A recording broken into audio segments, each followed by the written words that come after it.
you've told me a little bit about the canal's history, the successes and the downfalls. Where does Sankey Canal Restoration Society come in? It's their 40th year anniversary this year. What do they exist for?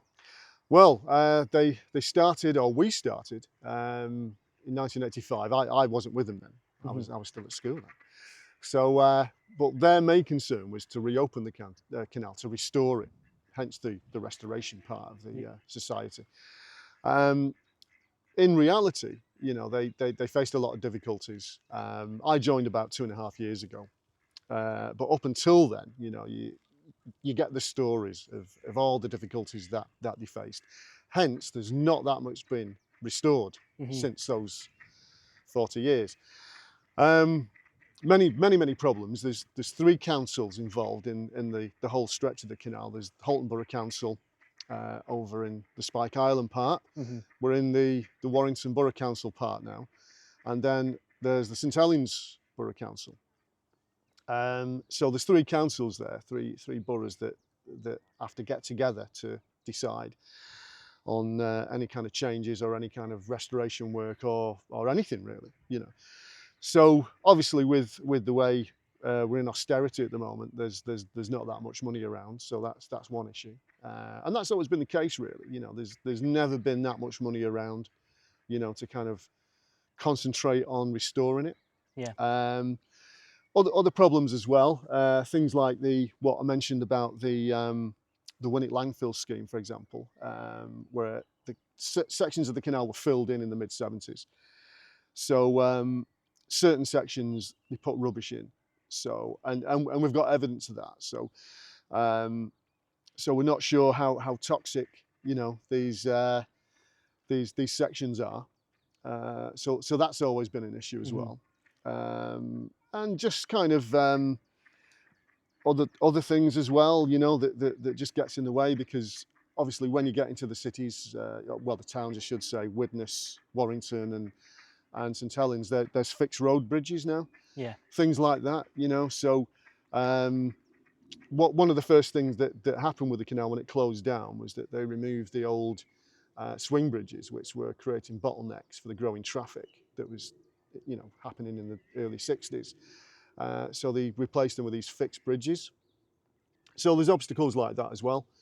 So there's many things to look at, many things to kind of examine, and you know, it's all about getting the councils on board, and you know, local MPs and things like that, and money as well. So, but what we have done over the past 40 years is look at the conservation of the canal, making sure that the parts that are still in water are kept in water, and also looking at development that may be encroaching on the canal, things like that, pathways, parkland,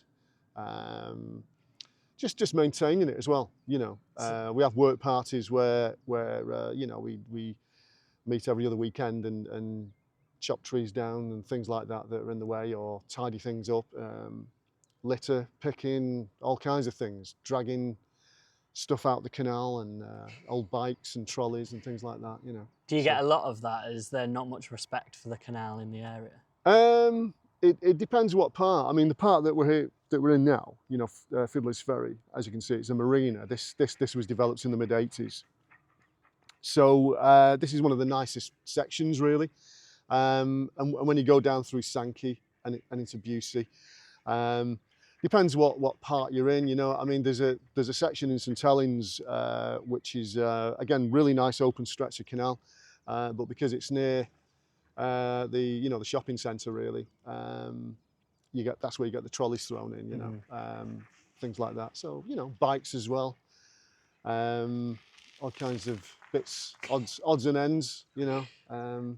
I guess my question would be, given that the society's been around for 40 years, and like you say, that main goal sort of hasn't been achieved yet, do you think that the society so far has been a success? Is there enough successes there to be proud of the last 40 years? Yeah, you know, there's because we also act as like a lobby group, you know, to local councillors and MPs, local MPs. We met with the MP for Warrington North the other week about the flooding that occurred in January. So you know, so we make these politicians aware of what they have got and what they could have as well. You know, if there was money spent on the canal, you know, how it could work as a, you know, as a tourist place, you know, and getting the boats up again. You know, the England's first canal, 1757. You know, it's something to be treasured. The other thing we do as well is we do archaeological digs as well. I'm an archaeologist, or I was anyway, when I was working, and so that's one thing we do. And we recently did an excavation of a lockkeeper's cottage because there's no lockkeeper's cottages visible anymore. They've all been pulled down. You know, when the canal was disused, some of them became empty and vandalised and burnt down and things like that. So there's one particular lockkeeper's cottage at Newton Common Lock, which we excavated, and we recently got some money from St Helens Council to publish a little book on that, a little report on that, which was great because that's something that was lost, and you know, we've recorded it and outlined it, and you know, for the possibility that it could be rebuilt at some point. You know, so we do things like that as well because there is a lot of industrial archaeology along the canal. You know, with the locks, lockkeepers' cottages, bridge keepers' cottages, all kinds of things, little industries that I mentioned before that popped up along the banks. So there's things like that as well. And yeah, you know, we've I think over the past 40 years, you know, there is a lot to celebrate really because we've kept the canal. Is that? It's not awful. It's not too bad. It's not. Yeah. I could just hear it, and I was like.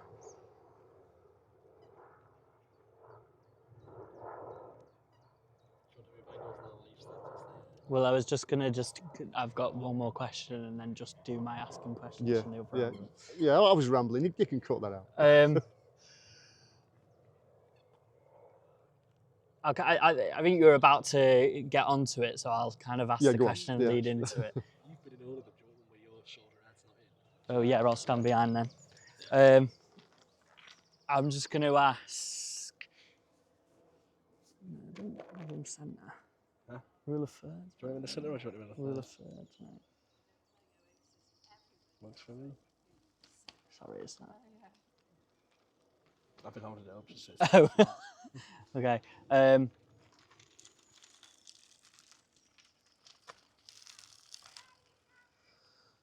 So you're talking. So clearly, the society has a lot to show for itself. You've got this. It's almost like a storytelling opportunity about history. How does that fall into the vision for the future? What do you see this canal being if it is to be restored? Well, I would think one day it will be restored because you know, there will come a time when it's going to be fully respected and seen for what it is really, and when things get a bit better, you know, economically, you know, I'm sure we're building ourselves stronger every day. We're becoming more professional, more modern, you know, as a society anyway. So eventually, I think we will manage to get things restored, even just bits by bits, small bits here and there, and eventually meet up in the middle, you know, that kind of thing.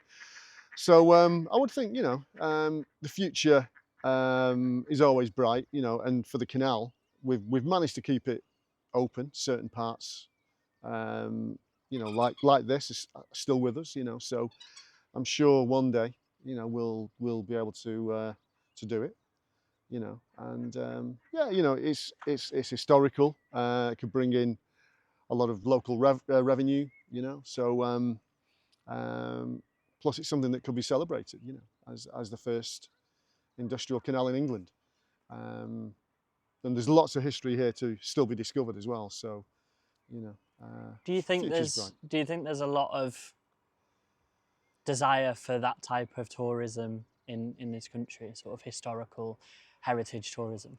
Yeah. I mean, there's there's people that communities, shall we say, that are really into the boats, and they would love to see this open. You know, this would be like a jewel in the crown, really. You know, to kind of sail all the way up to St Helens and back, there was an idea at one time to join it onto the Leeds and Liverpool Canal.